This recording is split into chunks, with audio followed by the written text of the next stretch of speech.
Good morning, everyone. My name is Lachlan McKinnon and I work for the Foundation, and this is obviously the first panel for the day, and it's going to be the best one, of course. We have an esteemed lineup here, so I'd just like to introduce Sean Coughlan, who is going to be the moderator, and he's from the BBC News, Education and the Knowledge Economy Correspondent. So thank you again and welcome. Sean.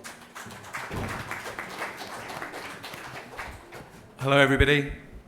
Well, as Lachlan said, you've lucked out. You've got an absolute A-list cast of speakers here, and I hope you're all coping with time zone shifts, and that today won't be an opportunity to sleep. It'll be an opportunity to learn something. The theme today is about the 100-year gap. And the 100-year gap is about the idea of the difference in stages of development in terms of education between developed and developing countries. And it's something that we can hear from Rebecca Winthrop is going to present some ideas about it. Rebecca is from Brookings and has done lots of work in this area, different parts of the world, and it's got this very interesting concept. So she's going to talk for about 15 minutes about that. Then we have this illustrious gathering of speakers. We've got Vicky Colbert, who's done lots of work in Colombia and is a prize winner. Also we have Madhav Chavan, who's the founder of Pratham, one of the biggest NGOs in the world, I think, let alone in India. We also had the Education Minister from Bangladesh, Nurul Nahid. And between them, I think they represent quite a pool of knowledge and experience. So we're going to kick off with Rebecca, who's going to give us something to think about. Then we're going to have a bit of a chat up here. And then hopefully all of you will have some questions ready to think about, to fire back at them as well. So hopefully everyone will have a chance to take part and kick around some thoughts about this. So should we kick off straight away with Rebecca? The floor is yours. Thanks so much, Sean. And I think we have slides that are going to come up. And I should have asked this before, but I'm not sure where they are or how I click them. I forgot to do that. I think someone's waving at the back, actually. Somebody's waving. Yes. Okay. Wonderful. So before they come up and I get a clicker and we can start, I just wanted to share with you that these are some very preliminary thoughts. We do a lot of at the Brookings Institution at the center we run. We do a lot of research and policy advising and convening, and these are thoughts really forward. Great. Really around the future, the future vision of education. Where are we going? The main idea, as Sean said, as I was scanning the data and looking at actually the huge inequalities in opportunity and outcomes that kids have in the developed world and the developing world. And when I talk about the developed world and the developing world, I'm really using the UN definition, which has broadly in the developed world Europe and North America and Australia and Japan, etc. And in the developed world, it's Latin America, Africa, parts of Asia, etc. So I'm going to talk you through what that 100-year gap, at least in the data that I found, is. But most importantly, the questions that I think we should talk about and that I have on my mind is what do we do about it? So let's kick off. First, I think it's important to talk about some shared assumptions, and I don't think we need to spend much time on this because I think if you don't share these assumptions, you probably wouldn't be here, which is that we care about kids' opportunity in the developing world. First of all, one of my assumptions is right there. We assume that natural ability is normally distributed across the globe. President Clinton talked about this, I think, last night, that kids' level of outcomes and opportunities is not because kids are, not equally smart all over the world. It's more about the opportunities that they have.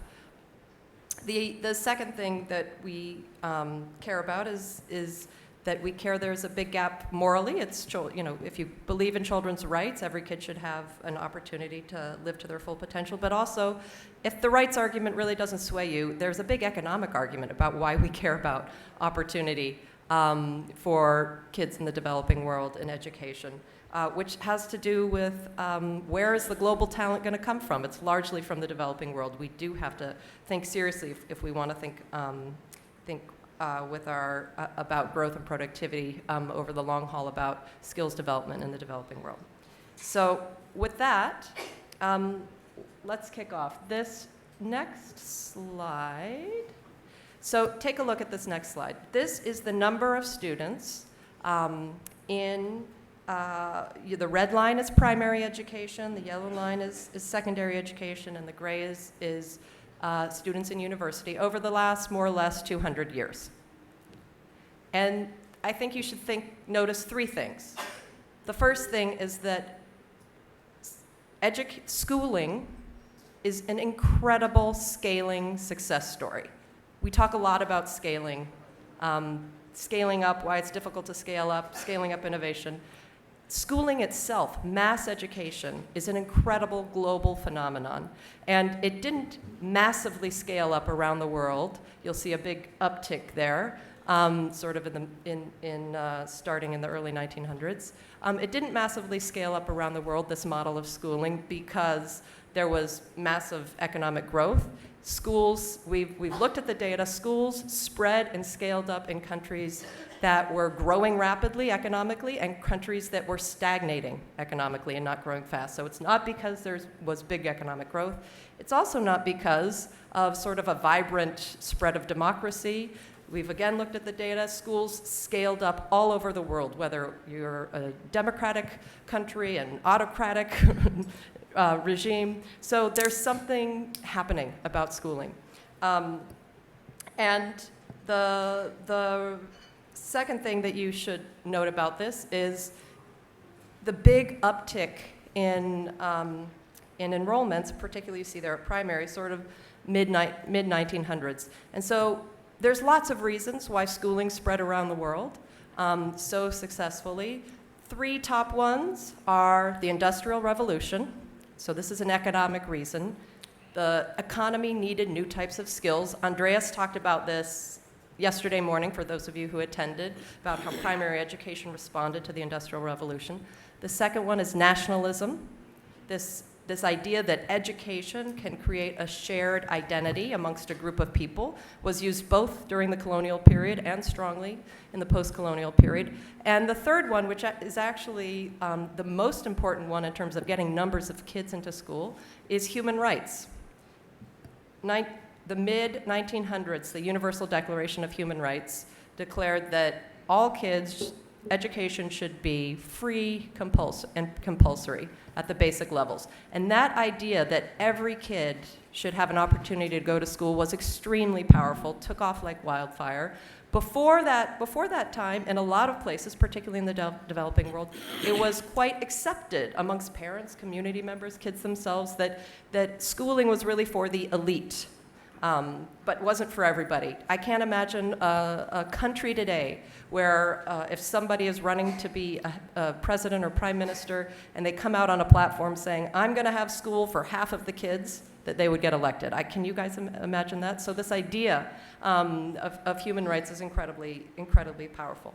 The third thing I think to note from this chart is that the model of schooling more or less is the same everywhere. The same model got scaled up. And the model really started in the early 1800s in Prussia because the Prussian government really wanted their military, men in military, to be able to read and write and be a little more sophisticated. And it's a very similar model. It's the same more or less everywhere around the world, number of years, six years-ish to mid-teenage years. There's a defined curriculum. You go sort of in a linear path trotting along through that curriculum.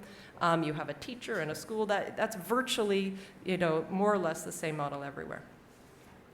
So what I want to talk to you now about is what we found in the data about this idea of a 100-year gap. And here you'll see it's a little hard to read. I'm comparing here on the bottom the United States in red and in yellow on the top sub-Saharan Africa.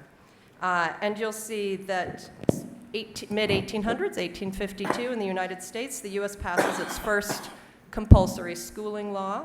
And then the equivalent for the developing world is mid-1900s, 1948.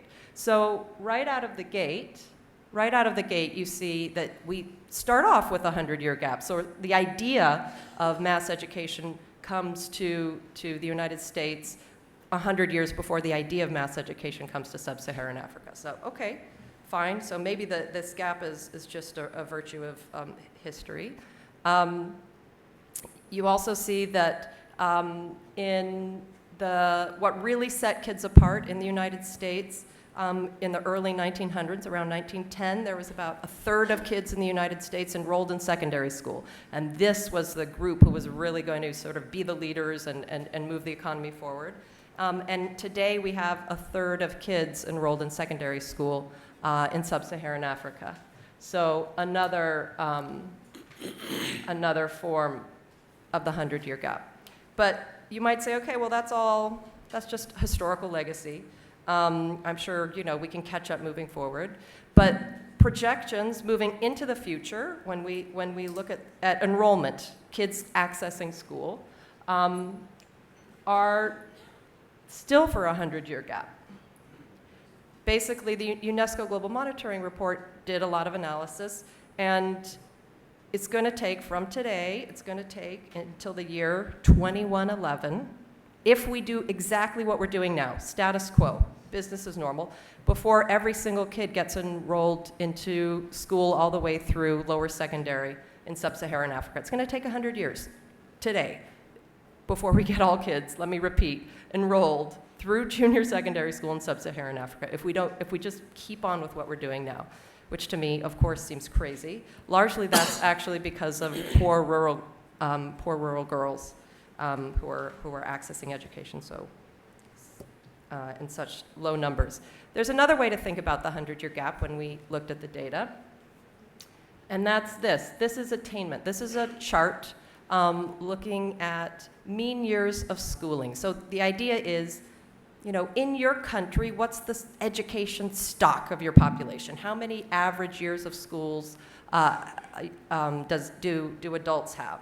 And you see that, today, it's about adults in the developing world have, on average, through a middle school education, about 6 years, and in the developed world, twice that, 12 years. And moving forward, if we just do exactly what we're doing, status quo, the projections are it's going to take 100 years before the average number of years of school that adults have in the developing world is going to catch up to what adults have today in the developed world.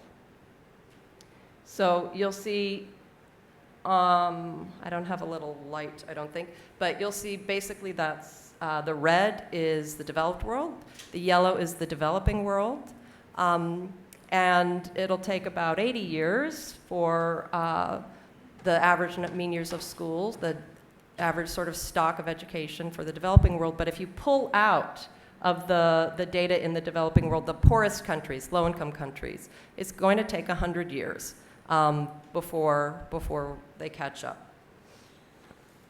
Another way to look at the 100-year gap, because this has all been about accessing school, how enrollment in school, is to look at learning outcomes. How are kids learning? We don't have good historical data on learning outcomes, so this is a snapshot of today, developing world versus developed world, which is basic minimum levels of math and reading. You'll see math on the left and reading on the right there. And you see there's a big difference. There's a very big difference. This is data from about 70 countries. So there is a big gap today. And again, the projections for the future are not looking good. If we do the exact same thing that we're doing now,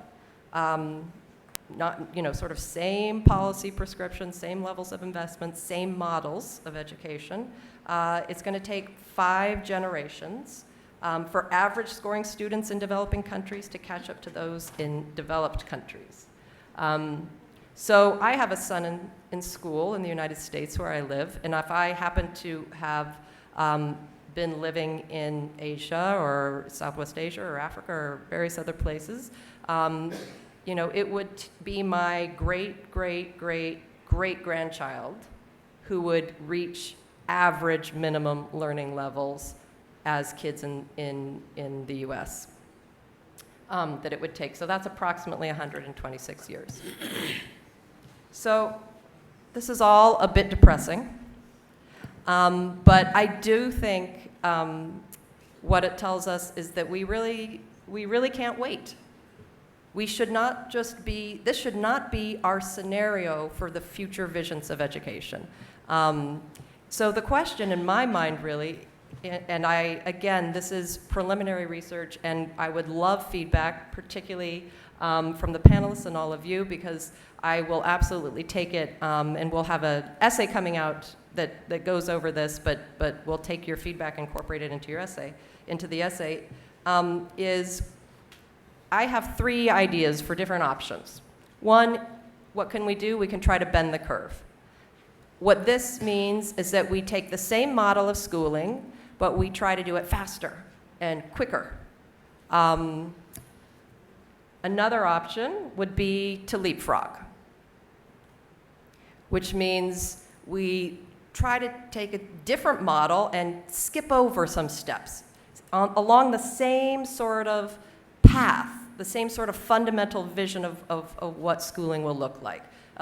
Do some innovations. Some people talk about this as sustaining innovations. Innovations that are largely within the same sort of approach to education, but you skip over several steps. Another possible option is to change a path absolutely altogether. Now, personally, I'm not exactly sure which approach I think is best. I personally think that I'm leaning towards number 3. But one thing I should say is, you know, the 100-year gap analysis really looks at data that we have about access to school, about learning outcomes around fundamental things like literacy and numeracy. You could argue that the 100-year gap might look differently if you measured things like environmental awareness, you know, but we don't have good data on that. Although some of the new skills that we care so much about, that Andreas talks so much about, like critical thinking, et cetera, teamwork, problem solving, the little data that we have seems to fit within that 100-year gap analysis. And so I can't help but think that given that we need a bunch of new sets of competencies and skills, again, that Andreas talked about quite clearly, that we might need a new model for approaching, for closing this 100-year gap. So the good news in some ways is that number 1, bend the curve, is something that we have already done in our sector, in the education sector. This is a graph that shows primary enrollment rates broken out over the last sort of 200 years by different regions. The red line there is Northern Europe and its offshoots. And it took approximately 160 years from the beginning of sort of the idea of mass schooling in the early 1800s, where you have about 40% of kids enrolled. It took about 160 years to kind of get all kids into school in North America and Europe. However, we did bend the curve successfully as an approach in the developing world. It took about 50 years, for example, that line there, which you might have trouble seeing, but it's brown. It took about 50 years for sub-Saharan Africa to move from that 40% to more or less-ish 100% enrollment rates, and maybe a little bit longer if you're Southwest Asia, et cetera. So that's an example of bend the curve. We actually did this as a global community. We traveled that same model of schooling faster and quicker. The question is, which I'm very excited to hear the panelists' ideas, you know, what are the other types of options? So here I've put a chart out, and I'll talk it through in case those in the back have a hard time seeing. So again, the first option, bend the curve, I find it useful to look at other sectors. So there's the banking sector on one column, the education sector on another. So one idea of bending the curve in the banking sector was the microfinance movement, which was all about getting banks and bank services to poor communities around the world. Build more banks. We already talked about bending the curve, which was the primary education movement in education. Leapfrogging, this idea of using the same sort of path of education development and skipping some steps. Mobile banking is an example in the banking sector of leapfrogging. I would argue, although you can tell me if you think differently. I think MOOCs is an example also of leapfrogging. It's not necessarily radically changing what we mean by the education model. It's leapfrogging over some key challenges of access to quality teaching, for example. In the banking sector, maybe an entirely new model for banking is this idea of Bitcoin. For those of you, I don't know a ton about it, but for those of you who don't know what it is, it's a brand new currency that was invented 5-6 years ago. It's online, and it removes financial institutions altogether. You can buy it, and then you transact it between people. There are no banks. And who knows where it's going to go? It's very early, but Amazon.com, who many of us use around the world to buy stuff, just started accepting Bitcoin. That's an entirely new model for banking. Who knows what it will mean for monetary policy, where governments set monetary policy and financial institutions, if it should develop further. And so the question in my mind is, well, what would that type of radically new thing look like in the education sector? And I think we'll have a lot of folks on this panel who will have ideas. I certainly know that I've talked to a number of the panelists about this. So with that, I will close. Thank you. Hopefully it's food for thought. And turn it back over to you. Yeah. Well, thank you very much, Rebecca. That is both in some ways very sobering and very inspiring. So it shows the capacity for great change over time, but also the prospect of Rebecca's great-great-great-grandchildren still being trapped in the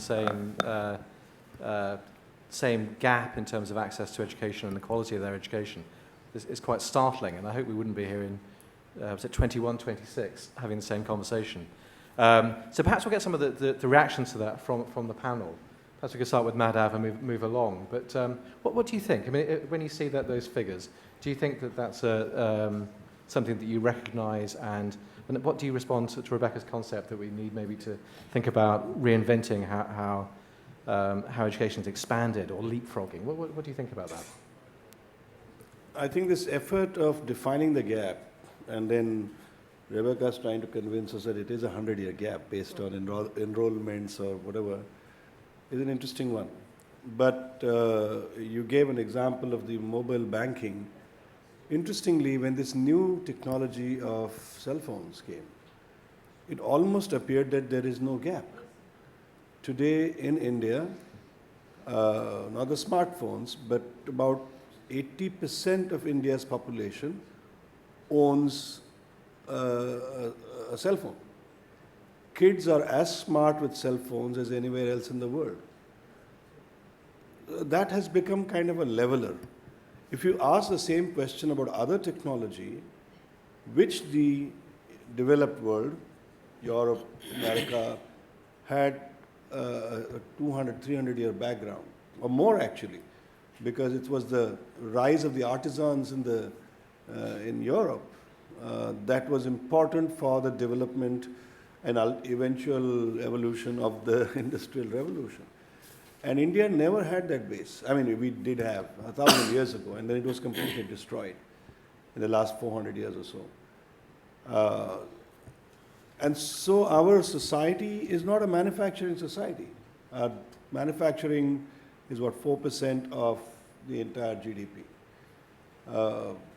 And so if you're going to look in terms of manufacturing or industrial technological knowledge, then the gap is far bigger than 100 years. It's probably 300 years, maybe 200. And not everywhere, as you were pointing out. In some cases, of course, India can send a satellite to Mars, can do that. So a segment of India, a part of India can do it. But if you say, does an ordinary Indian, is he technologically aware, scientifically aware? The answer is no. But that may be true of the United States as well. to a great extent. So I think that 100-year gap is give or take 100 years, I would say. And then how you measure it will decide what it is. So today, most of the social media app creation industry, although somebody in the US or in England owns it, the work is done in Hyderabad, Mumbai, and Pune, and Bangalore. So that the technological stuff is all available, and the skill sets for those are available in India. So when you say, I want to close the gap, question is, and I'm just reflecting, I have not thought about it. I just said 3 days after Rebecca sent me whatever she has said. So do I really want to close the gap and catch up in educational terms with the Western world? Or, like you said, it could be something different completely. Do we want our children to learn everything that's in the science curriculum? Question mark. Maybe not. And these days I'm quoting Shagata Mitra more and more. Well, I don't really have to learn everything from the textbooks. There's a fantastic tool called Google Search, which actually takes me to the information that I want, when I want. The important thing is for me to learn to be a learner. I should be able to search. I should be able to synthesize information. And if I can do that, the information that's available, knowledge that is available, is at my fingertips. I just should know how to get there and how to synthesize it for my own growth or for the society's growth. So I believe that today it should be possible to re-look at what we think is education. Instead of having children cram so many things that are really not required. And do you think in that sense, just to pick that up, that when you talk about technology transforming societies around the world, do you think that technology is going to close the gap in terms of education, or do you think it will amplify the gap because access to that technology isn't necessarily equal? Do you see it as being something that will be like a new industrial revolution and will just change the entire thing we start from scratch, or is it going to just to carry on exaggerating existing differences? I think it's a different thing. For example, we are doing some vocational skills training in auto mechanics. Now we find that the cars of the old times, just 15 years ago, and the way they were repaired are not the way the new cars are repaired. So the old technology or the understanding of that mechanics is really not valid anymore. Now I can just plug in a few computers which check the fault and then I do something to it. Of course, it's good to know how a car works and how the original model of cars work. But today the gap is narrowed because suddenly I can have a tool that tells me what is wrong and how to fix it. Not entirely, but yes, the technology, the new information technology can be a very interesting leveler if you know how to work it. If you know how to work it. I think the 100 years gap is going to be there if we say that the child has to start where Europe started in 1820 and catch up with the 1990s or 2000s. What if I say that, look, all that is there. It's in the library, on the net, in the cloud. And what you really need to do is figure out how to get the 1820s and the 1900s into your understanding quickly. How will you do it when it's required? Of course, there are some problems with this because there is an evolutionary process and understanding of education and all that. But I think you can unburden the child. You can make the education system more flexible. Today, I think we are too busy telling kids how bad they are. Yes, I think we just tried an experiment the other day. We gave kids in 5th grade 150 words that were a part of this math syllabus. And we said, have you heard of these? Forget about whether you understand them. And out of the 150 words, they said, okay, we know about 80 words. I mean, have you heard these? I'm not asking them to explain. There is that interesting thing about familiarity. I believe now that knowledge in the current tech context, I'm defining it at a familiarity level, knowing level and understanding level. Today, people are familiar with many things, although they may not understand them. Okay. So nuclear, whatever, Okay. nobody understands what that is. Nuclear energy. I've heard of this. But where does it come from? That's not important really, is it? Not for everyday life. Yeah, okay. So I think we need to look at what is it that we want in terms of education. We've got to re-look at the so-called system. If we just compare the system to system, then there's a... And maybe the system will not transform itself. Okay, thanks. Can we bring in Vicky now as well? Because Vicky, you have first-hand experience of trying to rapidly expand access to education. Could you perhaps respond to the presentation of Rebecca's concepts? And how do you see it from your perspective? I think it's the future is promising, especially for emergent economies and the developing countries, because in developed countries, I think education systems have to be radically reimagined. I'd always try to compare what's going on in the health sector with education. And if I bring a doctor from 100 years ago into a hospital today, that doctor is lost. Everything has changed. If we bring a teacher from 100 years ago into a classroom today, even in a developed country, that teacher is not so lost. So everything has changed except the way of learning. Despite that we know the theory for so many, many years, more than 100 years, about good pedagogy, about the philosophy of education, about how you learn democracy in school, about active learning. We know the theory.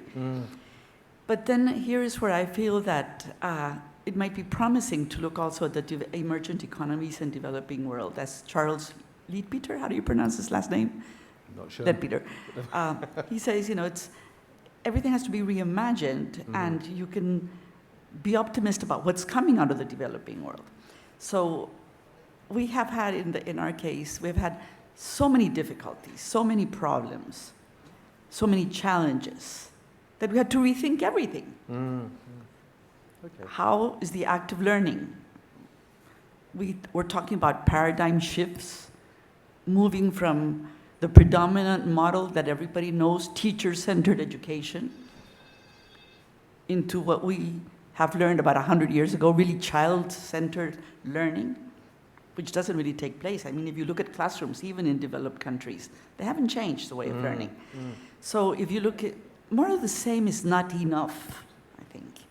And so we have to look at the active learning, the relationship, time. Not everybody learns the same thing at the same time. So we're talking about more flexible, personalized strategies. The concept of time has changed. The concept of space has changed. So I really feel that we're moving, and it's an opportunity to have a paradigm shift in the learning process. Okay. And to really get into what we learned 100 years ago, which is from transmission of knowledge to more social construction of knowledge, and to have creative communities. So I think the essence is how do we build, how we're knowledge builders in a collective way. It's a different approach of learning. Yes. So I really feel that we have to look at what's coming out of the emergent economies. I feel it can be very, very promising and interesting. Okay. In terms of being promising, Minister Nahid, you have in Bangladesh first-hand experience of a very rapid expansion of access to education. And so in some ways, you are showing how the pace can be forced and acceleration can be achieved in a relatively short period of time. How do you reflect upon this concept of the 100-year gap? Thank you very much. It is my privilege and honor to be here with you.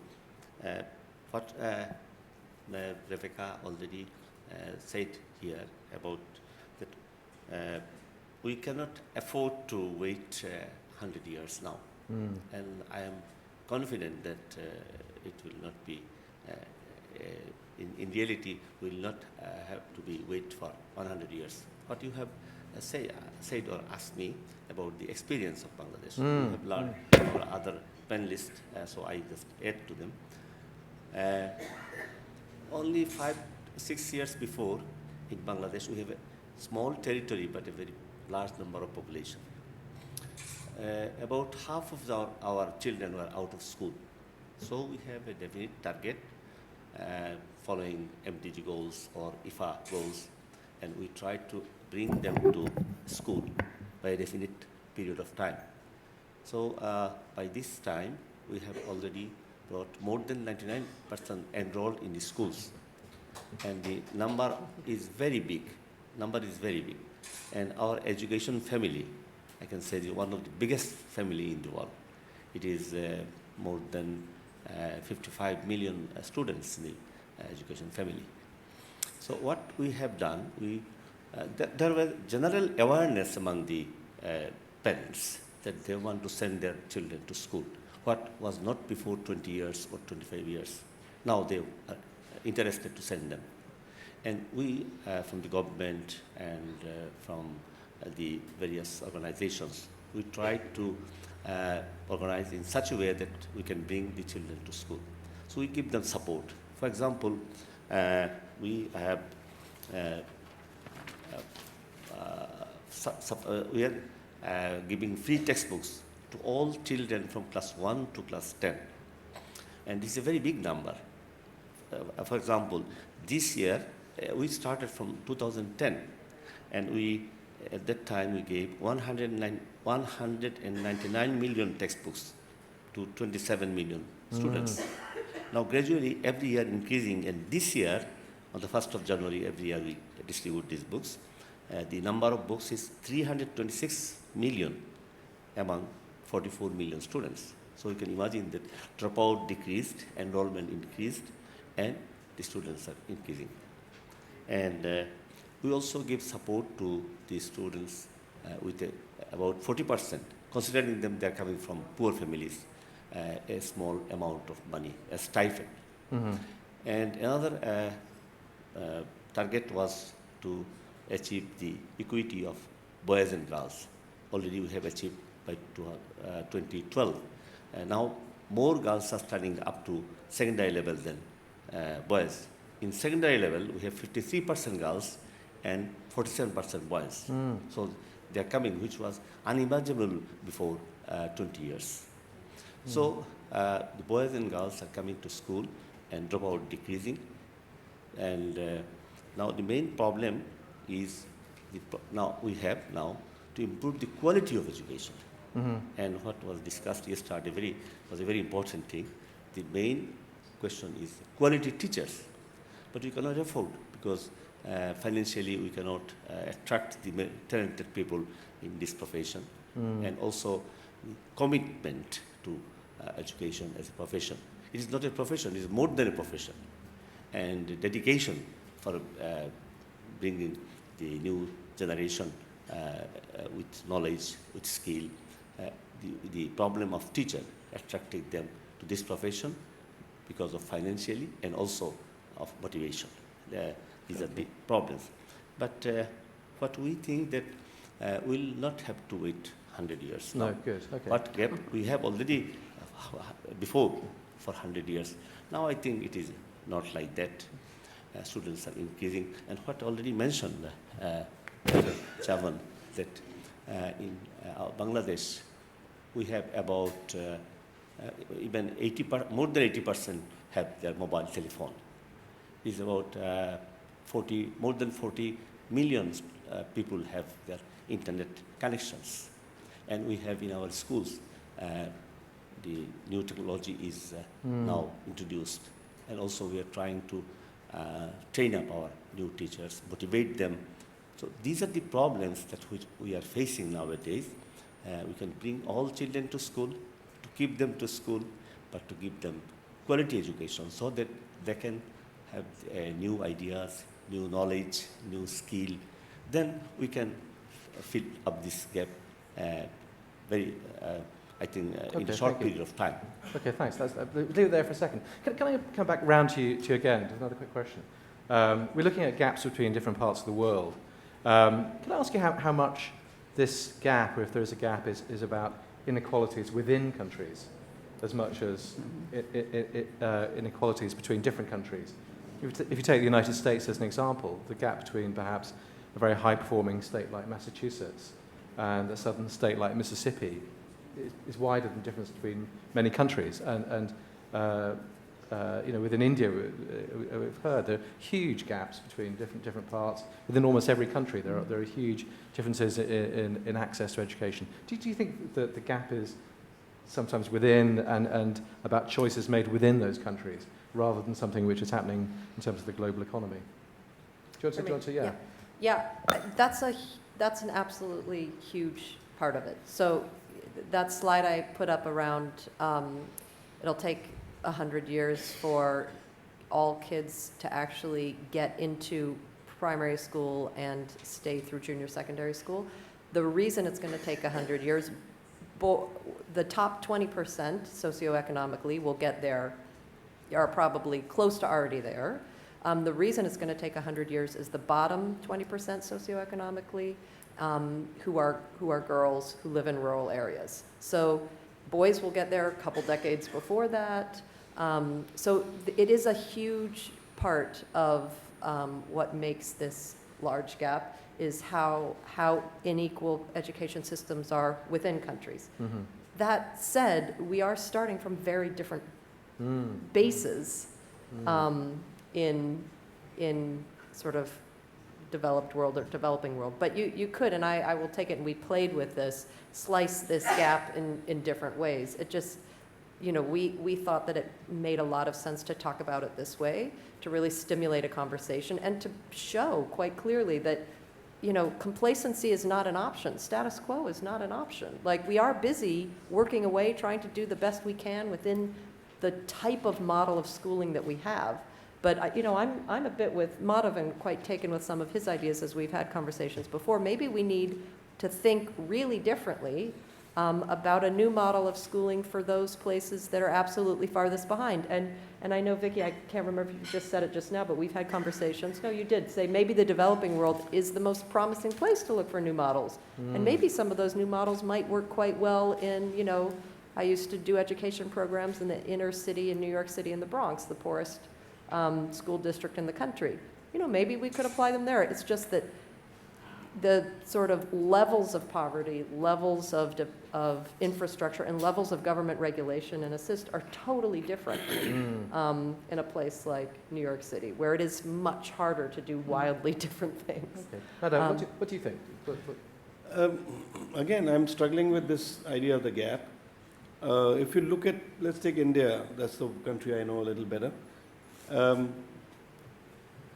I could be wrong, but I don't think there's such a big knowledge gap between the socio-economically top of the society and the bottom of the society. I don't think the rich people in India know much more than the poor people. It's not something that requires 100 years to fill. Mm-hmm. I think the basic gap that I'm talking about, the technology part, is common to both. In fact, the rich guys don't know how to work with their hands anyways. What is possible? And the higher education institutions have also gone completely dysfunctional, barring maybe some IITs and so on. Those two are clubs where you bring the highly the tested kids to come in and then become a fraternity which sort of grows. I don't know that the institutions are really adding anything. India has not been a knowledge-creating society. We're simply transferring knowledge. Exactly. The fundamental difference between Europe, the Western world, Europe, America, and India, to Japan to some extent, is that they were knowledge-creating economies for the last 300 years. India has not created knowledge. We've been just following. So I don't think there's that much of a knowledge gap, A. And then you don't have to wait for a counter Rebecca for her great-great-great-grandchild to become. I think it can be changed in one generation. It's a matter of if I can jump a generation and go to a higher ladder in the socio-economic structure. If there's bigger middle class happening, then I think that jump is going to be possible in filling the gap between the top and the bottom in terms of knowledge. Yes. The real gap is going to be to make India a knowledge-creating society. Will it create a knowledge-creating society? For example, some people have said India has made outsourcing giants, whatever that's called, business process, what? BPOs, outsourcing. Yes, but we never created a Microsoft. No. We never created. No. So not yet, anyway. But yeah. So that is the problem. I think it is possible. We are doing it all the time to get the kids in the younger generation to jump up into the higher social, and with the growth. If you do actually have an economic growth that's 7%, 8% consistent for the next so many years, then the wealth will be distributed. Okay. Vicky, do you want to come in? I want to get back to my original idea about, when you have so many problems, you're forced to be more creative and to reimagine educational systems. We don't have to follow the traditional high-cost solutions of the developed countries. In our case, we were forced to challenge the conventional model of education and simply rethink everything. And I think, just the fact that when we did this change, at least in rural Colombia, we changed the way of learning. It was the only country where rural schools outperformed urban schools, except for the megacities. So, compensating for socio-economic inequality is so important. It's really interesting, isn't it? No? So the issue is that when you're forced to challenge the conventional way of learning, you have to reimagine and just put in practice what we know in theory. Now, also, I think it's important. I think technology can trigger a lot of change, especially phones. But technology works only at the service of a powerful pedagogy. Okay. Like Michael Fullan says, the driver is pedagogy. And for us, Escuela, Nueva, which by the way means new school, it's not so new anymore. But the new dimension was pedagogy at the center of everything. And this forces you to introduce flexibility, the concept of time, the concept of space. So it's reimagining and rethinking educational systems, because education systems are going slower than the rest of society. So this is why it's so interesting and so challenging. And this is why I think that it's promising to look at emergent economies in the developing countries. That's a point being made by So Tony. we don't have to follow, what other developed countries have been doing. That was a point being made by Tony Blair at his speech yesterday, when he was saying how when you take over a government, you assume you can change things like education. But in fact, the status quo has this tremendous durability, and it's very hard to actually pull the levers and make things happen. So let's say, and another thing is that for us was so important considering the gaps within Colombia, the rural and urban. We also have a part of Africa, Pacific West Coast.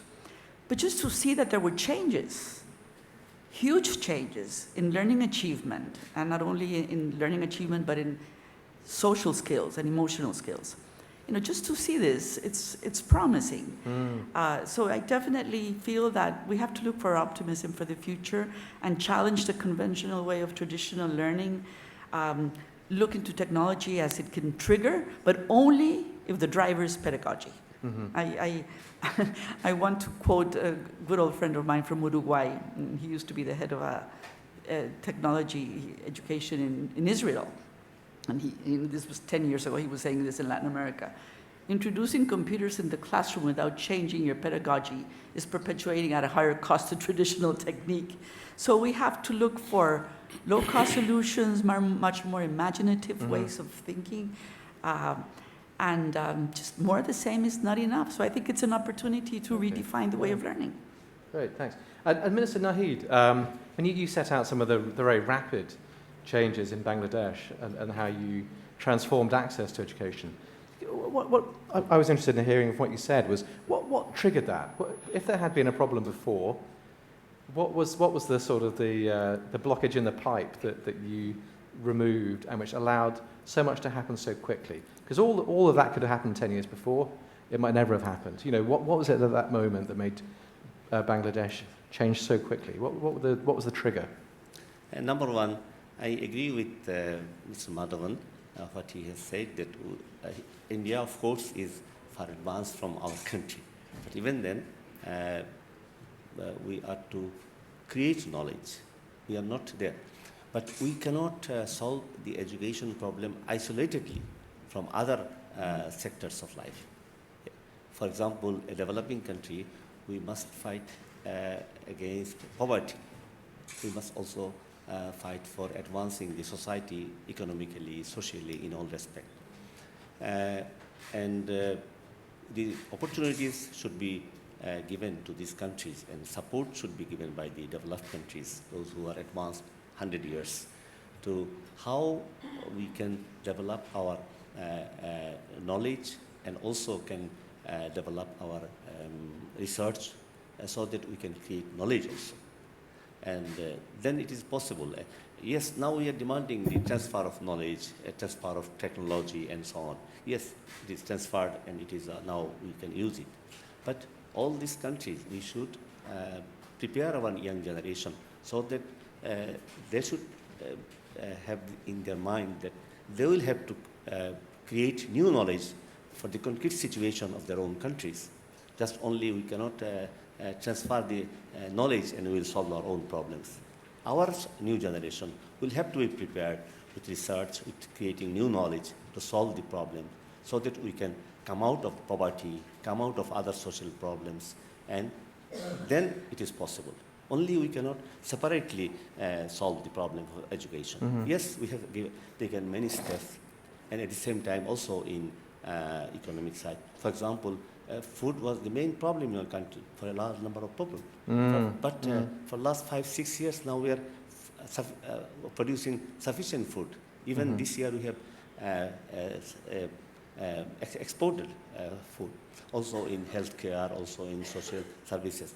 But these are all together, I think, can help education, can help encourage new generation for creating knowledge, and also can implement it in the concrete problem of their own countries so that the problems can be solved by the students, by the new generations in their own countries. Okay. Thank you very This much. idea, and we should work all together so that we can help each other, we can share our knowledges, and also financial problem is a big problem for the developing countries. Here also new ideas should come out, not just traditional, just giving support or financially or economically, in other words. We should come out of the traditional, what she already mentioned, come out with traditional system of education, traditional system of thinking and solving problems. But we must encourage the new generation all over the world in developing countries that they should come out with new knowledge, with creating new knowledge and implement it to solve their own problems. Then it is possible to overcome the Okay, yes, maybe. thanks very much. One last quick one before we bring some questions from the floor. Do you think it's possible to achieve parity between different education systems? We looked at that chart showing the gaps that existed in the past, and you're projecting forward the gaps that could exist in the future. Is it possible to have parity across countries when there are economic differences, or do education systems simply reflect those economic differences within different parts of the world? Is it possible? Can we have a level playing field across the world? It's a good question, but I do think that particularly if you look, Vicky just gave a great example of what she has done in Escuela Nueva in Colombia, that it is possible to rapidly increase the quality of education without a ton of resources.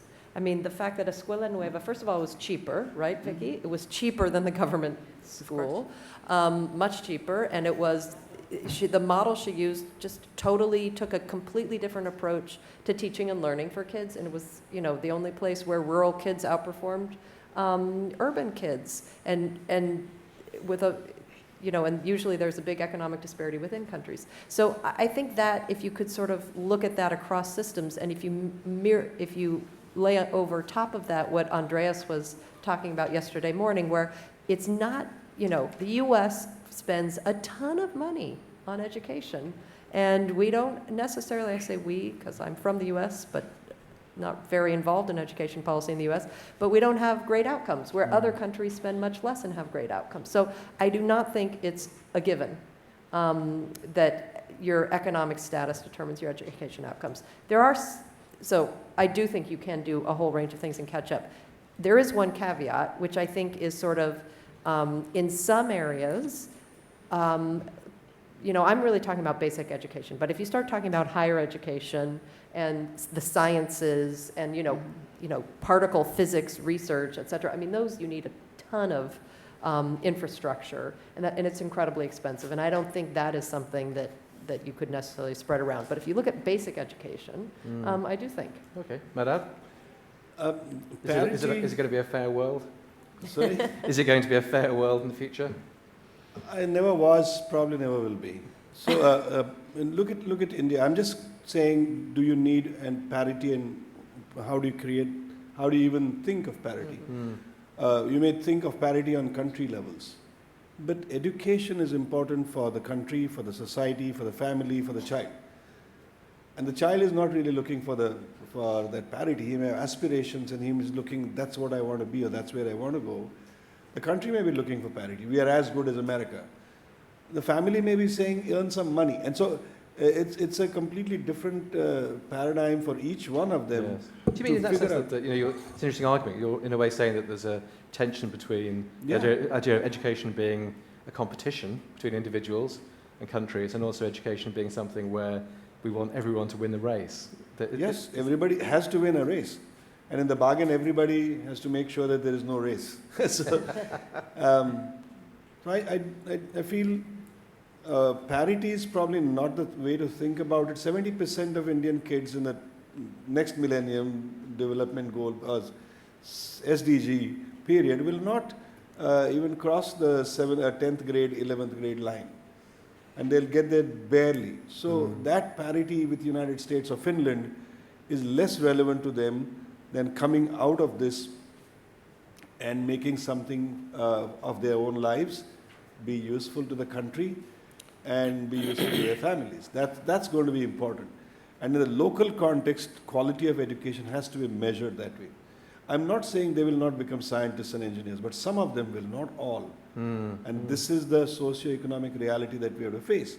And the system is very slow transforming. So I'm busy trying to create a non-system to get them into the upper economic strata. Okay, Vicky. I've been trying to think that there are no actors in education. And what Jomtien said so many years ago at the conference, education is so important, it cannot only be in the hands of governments. It's a commitment of all society. So you start seeing there's a shift also of new actors having responsibility for education, not only the state, but public-private partnerships, the role of civil society. So, there are other actors coming that I think it's a promising perspective because, for example, in our case, when the public system was not ready for the innovation, coffee growers came into the picture. Others came into the picture. So why not open, more the door and the windows to see possibilities of the future of education? So I'm optimist. I'm optimist because we have seen the changes. We have, and they're not great innovations, because that's another thing. When you work in developing countries, there's so many variables in education that something we learned was how to transform complexity into very simple, manageable action. And we ended up innovating with the cost-effectiveness interventions, not following the traditional high-cost solutions of the developed countries. And, just expanding current educational systems is not enough. No, in a way you rewrote the rules, didn't you? Exactly, so more of the same is not enough. So I think it's an opportunity. So many problems force you to think systemically. It's an opportunity to challenge the traditional ways of doing business. Okay. So, Nahid, Minister Nahid, what do you think? Yes, parity, I don't know. Now, in a certain level of parity, we know. But in future, how it will develop, it depends upon. But I am sure that the demand of the society, of a country, and as a whole of the world, developing countries and also developed countries, will encourage to bring up the new generation in such a standard that they can meet up the challenges and also the demands of the new time and society. And sometimes it happens that the developed country, they need skilled people, they need even meritorious, talented people for their necessity. So we all should give attention in such a way that the new generation of the whole world, we are saying that the global village. So all the young generation, they are of this global village. So they are to be prepared in such a way that they can demand the time, not only of developing countries, but of the whole of the world, of whole of the mankind. So let us work together in such a way that we can prepare our young generation to fulfill the demands of the coming days, both of the developed countries and of the developing countries. But also, as you say, things change. As your country illustrates, things can change very quickly. And if we were here 20 years ago, we probably wouldn't have thought that South Korea, Singapore and Shanghai are being held as being the models of excellence. And in a way, in a very short period of time, those countries and cities have become the models of the rest of the world. And that couldn't have been predicted. And we're now chasing people who were once seen as being developing themselves not that long ago. We've got about 15 minutes left, and it'd be lovely to get some thoughts and questions from the floor, because we have got some very, very interesting big thinkers here. We've got a nice rash of hands. Should we take 2 questions at a time, just in the interest of getting everyone a go? Do we have microphones? There are 2 people at the front here. Should we start with them, and then... Oh, there's a man there who's got a microphone already. Should we go with you 2 out of time? Do you want to say who you are, and yeah, let that man who's got a microphone. And if you could introduce yourself and you know, say who you are, and then put your comment or question to the floor. Hello, sorry. The Minister of Cuba, she's going to ask in Spanish. If you can translate, I will please, translate it into Thank English. you. Okay. Okay?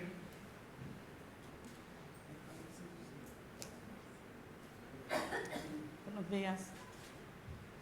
Naelsa Velázquez, Ministra de Educación de Cuba. Bueno, se habla de una brecha de 100 años y de 126 años. Yo creo que esa brecha pudiera ser mayor si realmente la educación no se convierte en una prioridad de los gobiernos. Realmente podemos hablar de muchas cosas, pero si cada gobierno no le da la prioridad que corresponde a la educación y lo tiene en el punto central, esa brecha pudiera ser mucho mayor. Aquí se habla de países en desarrollo.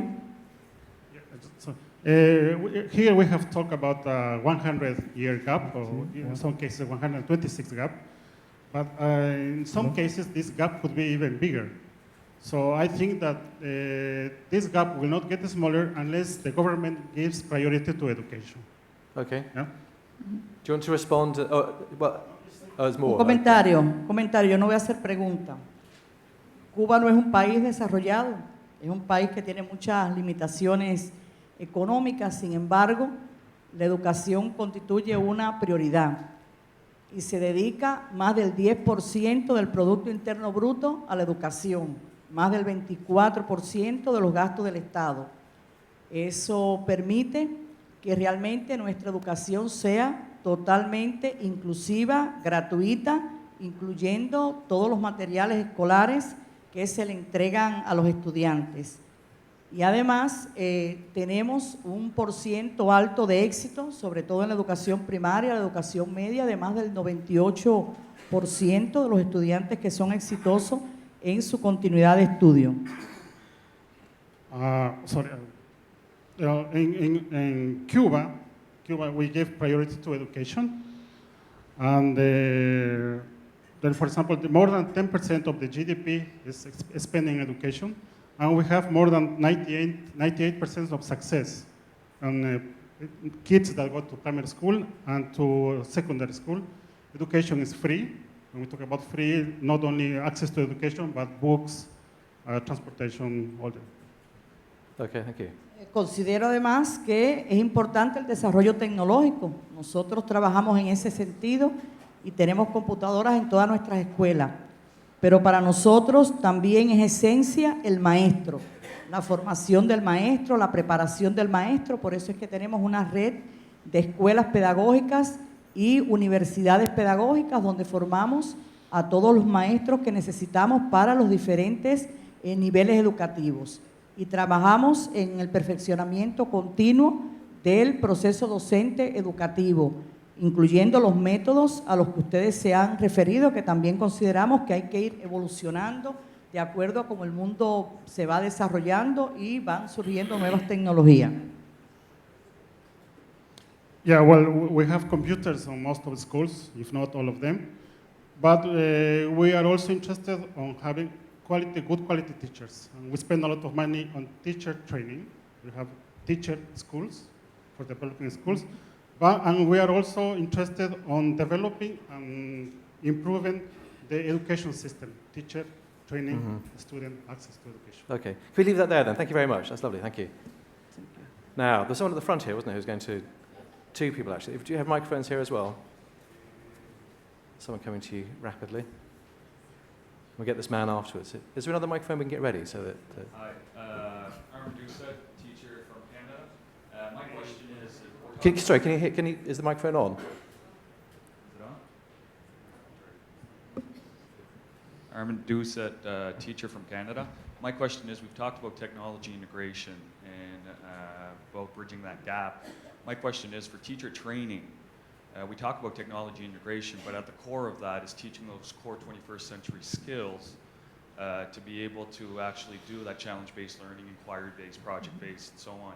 Have we rethought about how we actually teach the teachers in our schools in the developing countries to be able to do that technology integration, because we are rethinking the paradigm, rethinking our perception of what teaching is, instead of the developing countries, which they can reinvent it completely from the start. So I'm wondering about the panel, what they think about that. Okay. Right, can we hold that thought for a second? And forget, there's a man here as well who's going to say something, and then we can get some comments from the panel. Then we get the man here in the blue shirts afterwards. My name is Malih. I am the founder and CEO of Young Leaders Development Program. I think I want to approach things a little bit different. We keep talking about challenging the system. We focus more on math and science and technology, but there is something very basic, very important, which is I never so far heard during these sessions about developing the social, emotional, and positive intelligence in the young leaders, in the students. If we do not start now developing these areas, and like the way the self-awareness, for example, many students I see every day, they reach grade 12, they don't really know what they want, what the next step going to be. Self-awareness, self-management, how to manage their time, how to manage their energy, social awareness, and managing relationship, those type of things, managing challenges. We never heard about talking about this during this conference and the previous one and the previous one. So maybe we can integrate some or some of the sessions to talk specifically about these areas of development. Okay, thank you very much. Very useful. Very quick fire reactions to the thing about teacher training. We didn't touch on that before. What do you think? Is that how do you respond to that man saying that teacher training, maybe we have to rethink that as well, and with technology, rather than just thinking about the overall outcome? Yeah, I mean, I would definitely agree, and I think that was sort of one example you gave around teacher training of what I was thinking about of, do we need to rethink, is there opportunity and promise to have a new model altogether in the developing world? And it ties in a bit about the comment about social emotional learning. If we're thinking that young kids need a slightly different set of skills to be successful in their lives and livelihoods, and maybe not slightly, but maybe very different set of skills, then maybe we can totally rethink what the role of the teacher is, and who can be a teacher, and how, and in what types of activities young people could undertake in order to get those competencies. So I do agree with that. Madhav. If you look at the possible answers for both the two questions, I'm thinking we'll have to de-emphasize the institution of schools, because past 2 centuries we've said schools are going to educate children. And increasingly we forgot that the families are an important part of the child's upbringing and education, and so is the rest of the society. We've said that teachers are the ones who are going to educate the children, and we know that children are learning a lot more, many more things outside. They're learning lessons of life outside which are not taught in the school. So, although you are right, the teachers in developing country may be slow in catching up with technology, but the kids are not. If you give it to the kids, kids learn very quickly. They have no barriers. So I think we have to rethinking the model is we always think in terms of a school and the teachers and the curriculum. But if you want to accelerate the pace, and you should, and also bring in other skills which are not being taught in the school and nobody knows how to teach in the school. In my school, or many schools even in India today, there's something said here, always tell truth. And then you go home and you start telling lies, and you see your parent telling lies as well. So the lessons of life are completely different from what you are being taught. You are being taught something, you're learning something else. So emotional intelligence, for example, is, yes, partly it can be taught in school. But I think the society has to start taking more responsibility. We have to get the education out of school a lot more. Keep a bit of education in the school. In fact, when I go to an extreme, I say that the schools are really now turning out to be daycare centers. Let them be good daycare centers and let learning happen somewhat in the school, but more outside as well. Very good. Vicky, We really had to sort of rethink the teacher training because in Latin America, we produce a lot of poetry, not too much science, and our teacher training institutions are very academic, very philosophical. So, you see these contradictions of having conferences on participatory learning. So the first thing we had to do, if we want to have positive attitudes of teachers and change the role for a new role of the teacher for the 21st century, which is not a transmitter of instruction or facts or information, because we can have the information. It's mainly somebody that facilitates, that orientates, that motivates, that catalyzes, that has more time for the social emotional dimensions. So we had to sort of compensate for what teachers' colleges were not doing, simply doing one thing, that teachers go through the same methodologies that they're going to be using with their students. Just simply that. So that changed the attitude, that changed the role. And then there was more time for the social skills. So teachers can have more time to be empathetic, to have more time to give feedback during the process, to understand more the different learning styles of each learner. So it's the real role of the teacher. And it's that dimension, the social dimension. And then we also saw, as a consequence of that, and we have measured that, and coming out of Colombia was especially important, the impact of having impact on peaceful democratic behavior. And this was published by the University of London. So it's interesting to see, talking about self-esteem, talking about cooperative learning. You're constructing knowledge together. Schools should be creative communities of collective construction of knowledge. So I think there are promising avenues. Precisely when you have so many problems, you have to rethink everything. Okay. Mr. Nahid as well, you talked about the sheer scale of teachers you needed. I consider two aspects.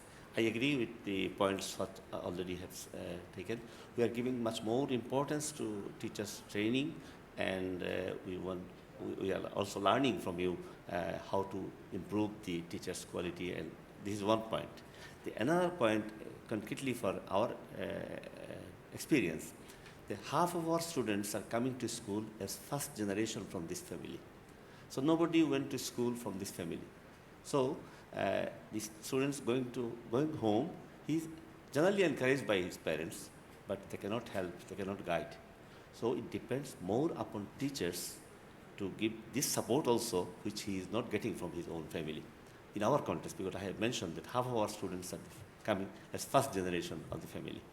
But the importance of training teachers and preparing teachers and what I have said in various ways in context of the society, responsibility and so on.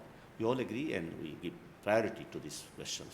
But I add to this point also that half of our students are the new generation of this family. So naturally, in the family is getting no such guidance which can be given by a teacher. So teacher also should give much more importance in the classroom, in personal contact, so that he can cover up the absence of the family support.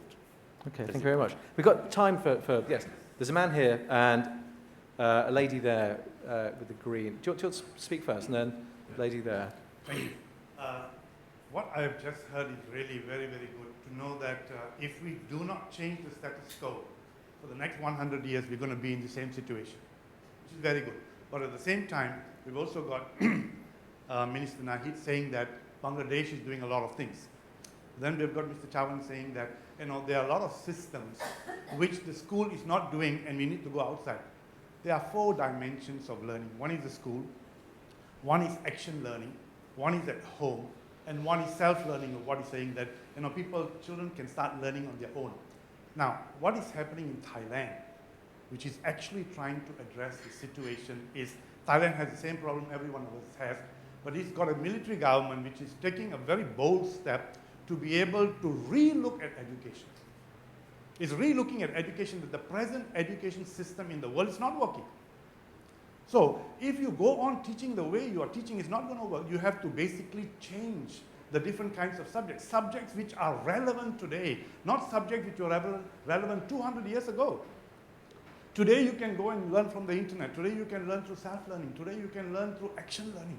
So in the past, there was not this dimension. But today that dimension is there. So now, if we are all going to sit down and look at the whole thing, change. Another one thing, I run an NGO, I have got 185 schools, but I will never be able to replace the government. The government reaches billions of people. What we need to do is try to help the government understand they need to relook at education. Mm-hmm. We cannot take it away from the government. The whole infrastructure of the government is there to serve humanity, and if we do it on our own, there's not going to be order. There needs to be a system of order. We can supplement, we can support the government, but we cannot replace the government. Thank you. Okay, thank you very much. I'm very slightly conscious we're going to extra time here, but there's a woman there 5 rows back who's got a hand up, and the man here in the blue shirt who's keen to speak as well. Hello. Hi, my name is Nur from Malaysia. I have a question because just now you're talking about the 100-year gap. So right now, how do you actually gauge the success rate between the developing countries and the developed countries? Because if you want to look from the holistic point of view of the success rate of education, because if you look at the performance of South Korea and Singapore, these are the model which are very successful in when it comes to TIMSS and PISA. However, if you look from the social aspects of in South Korea, they have the highest number of suicide rate there. So in that sense, how do you actually see the success rate and gauge between the developing countries and developed countries? Thank you. Thanks very much. Can we take the man here and in blue as the last question stroke comment, and then we'll wrap up. But I was actually going to raise a question about, we're talking about different countries. This is a global issue. It's now talking about how we share quality resources towards India, Pakistan, Bangladesh, where every single child has access to quality education. Mm-hmm. So that's really what I'm trying to get out of this conference. Okay, you're saying how would we achieve that? Yes. Well, that's a big topic, isn't it? And sadly, we're running out of time. Should we say there's one very, very last man over there, and then I'm afraid we're going to have to stop. So can you make this a comment rather than a question? Or it'd be nice to get one last person in. Could you go to the man there, just with his hand up, and then we're going to have to conclude.